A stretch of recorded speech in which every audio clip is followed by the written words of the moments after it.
When people told Reddit their past, their stories, explained themselves with Reddit stories, foretold the future. Not really. But foretold the future with Reddit stories.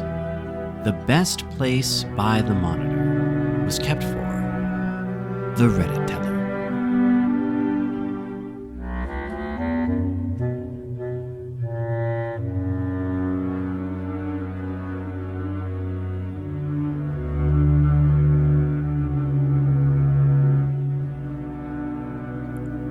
Welcome back to your cozy spot by the screenlight.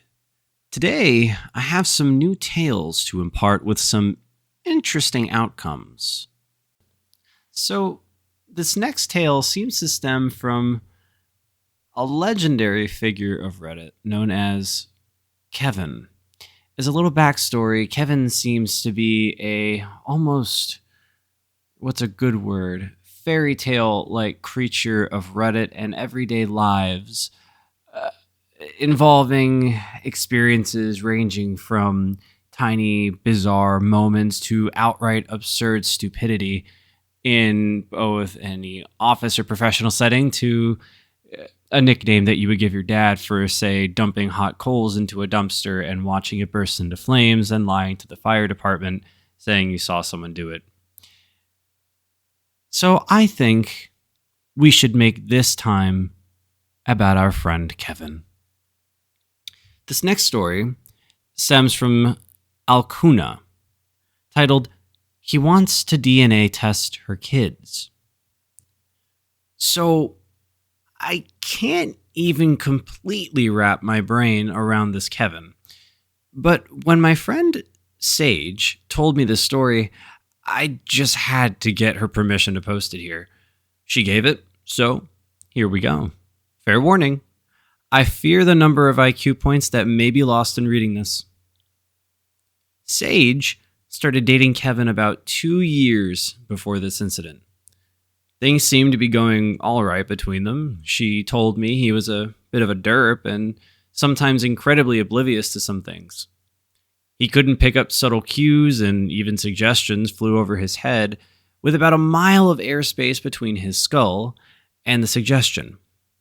She originally chalked it up to him being on the autism spectrum, as she has a few other friends who have similar problems picking up cues. So, she just switched her behavior from talking to neurotypical to talking to neurodivergent. And the bumps smoothed out for a while. All is well and good. Then, the talk of taking the relationship seriously came up. Marriage. Becoming a family. And that's when the plane hit the mountain with a cartoonish bang. Kevin announced that he wanted to DNA test Sage's kids to make sure they were his. Kids who were 5 and 3 when Sage and Kevin started dating. Sage said she had to come up to a full stop in the conversation for several seconds while her brain rebooted. "They're not your kids. You know they're not. My ex-husband and I had them together before I even met you." She had still been pregnant with the youngest when she and her ex had finalized the divorce. Whole other story. "Yeah, and now that we're getting married, they'll become mine. So I just want to DNA test them to be sure of it." Let me understand this. Do you actually think my children's DNA will change to become biologically yours when you adopt them? "Obviously. I just want the confirmation on paper is all." There was a long conversation about how DNA didn't work that way, with his rebuttal that adopting them would make them become his. Then there had to be a conversation that becoming his children would only happen on paper and in the legal system. That no, the children would not magically transform into his own biological children once the paperwork was filled out. Him insisting that everybody said the kids became theirs once adoption happened. Her explaining the concept of adopted children are loved just as much as they were biological, and that was what that meant. Him insisting that everything pointed to kids becoming theirs. His mom eventually had to become involved to back Sage up. His dad had to become involved to back Sage up. A few books had to get involved to back Sage up, and so on. Kevin was furious. He couldn't understand why people would ever adopt a kid if the kid didn't become the actual biological child of the people who took them in.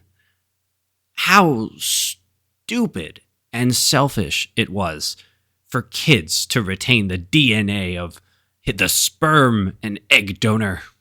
How could any kid who wanted to be adopted refuse to change one little thing so that they could have parents? DNA doesn't work that way, is a bullshit excuse.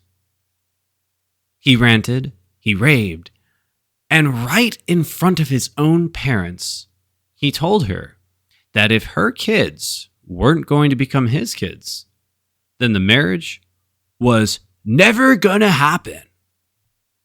He told her that he would give them all a week to change their minds and agree to be his biological kids. He said when they stopped being selfish, and when the DNA test proved it, he would take the kids in. The next part of the story is a conversation between Sage and OP. And that's how the relationship ended. Wait, hang on. Was he just looking for an excuse to break it off? Did he just get cold feet or want to date around some more? Or... Nope. He really is just that stupid. His mom called me on the sly and very gently suggested that I just break it off with Kevin, because no matter how much she and his dad talk to him, he's adamant about it. He's even saying that he will never date a woman with kids from here on out unless they agree to change their DNA to become his if their relationship becomes serious. So, Sage is single again, having dodged a tactical nuke.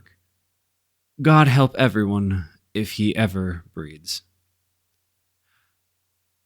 I accept the warning that OP was kind enough to give. I do feel like I actually am a little delayed in my speech now, and I can't think clearly. Could be because it's late. It could be because I have officially lost all baby points in my head. I have reverted back to baby. Not monkey, just baby. Goo goo, gaga. Now that we've had a little bit of an introduction to our newly acquainted friend, Kevin, I just want to say, on behalf of everybody, please attempt to read a book. Attempt to listen to a educational podcast, watch a show, watch a movie, do something. But for the most part, stay away from me. This next story about our new friend Kevin is from Sailed Desire, titled Kevin is Not the Father. You know it. I know it.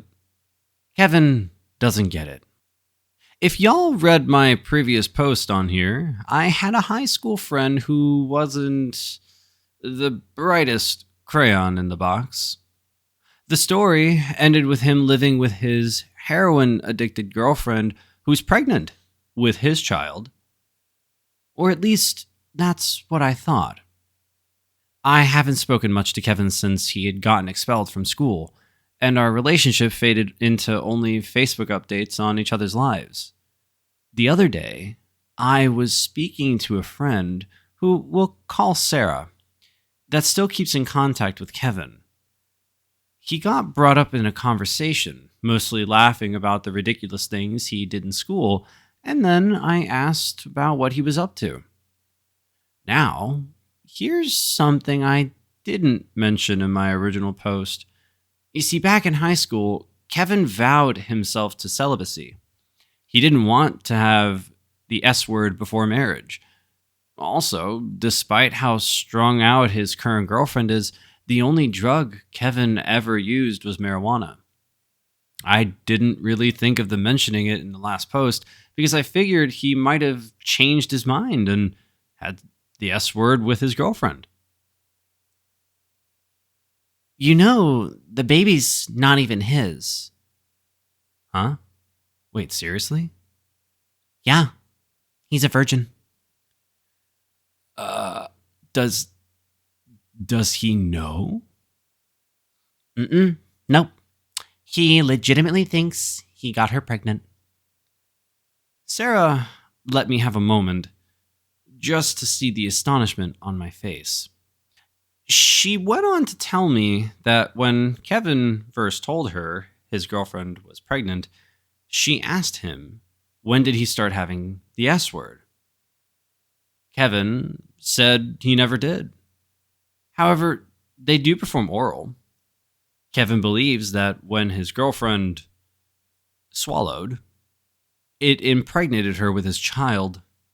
Sarah and a few others tried to explain to him that's not how it works, but he's either just love-struck or just Kevin. There has been speculation that the true father is a guy who graduated a few years before us. He's black. Kevin is white. His girlfriend is white. She's about 4 months pregnant. I'll update you in a few months. After that whole ordeal, it does look like OP actually posted an update that I'll be reading for you now. Wow. Y'all really wanted the update. Thankfully, I have one. I just wanted to make sure I got all my facts straight before writing this. Kevin and I have spoken a little bit, but we're not as close as we were in school, and he's a sweet guy, so I wanted to word this so I'm not completely downgrading him. He's a very sweet person, and I genuinely feel bad for him. Okay, so before I give the results, I need to talk about what has happened over the past 4 months. Kevin's mom and my dad are extremely close, and she told him that she was making Kevin take a paternity test when the baby's born. She wanted it during the pregnancy, but Kevin's girlfriend refused. Finally, Kevin did get suspicious by how hostile his girlfriend was being, and they got a court order. At this point, Kevin had kicked her out of his apartment until he could confirm the child was his, and she moved in with some random guy. Kevin still provided her with money and rides. I don't know how all the details involving the court or the paternity test, went. I didn't want to be intrusive. But long story short, about a few weeks ago, Kevin's now ex-girlfriend gave birth to a little baby girl. She was white, but Kevin is not the father. Kevin's mom told my dad, and who told me, and other friends confirmed. I didn't want to intrude on Kevin since I know it was hard for him, but I told him I was sorry and tried to cheer him up a little. I don't know who the father is. I don't even think his girlfriend or ex-girlfriend does. The ex-girlfriend still claims Kevin is the father and is a deadbeat who doesn't want to be a good father. I and a few others called her out on her numerous lies on Facebook, but we were then blocked. Kevin's slowly putting himself back together, and I think he's doing a lot better. He definitely feels like a dumbass, but he's doing good. The other day, we decided to FaceTime, and he was trying to remove jammed toast from the toaster with a butter knife. So, there's that. I stopped him from continuing to do it. I don't know, OP. I think that out of all the tools to unjam toast, name a better tool than a butter knife. Do you smell burnt toast? Thank you for joining me by the monitor. And to everyone listening and enjoying this content, please feel free to leave a like and subscribe to hear more of these stories stemming from tragic to comedic to downright horrific. And as always, See you in the next chapter.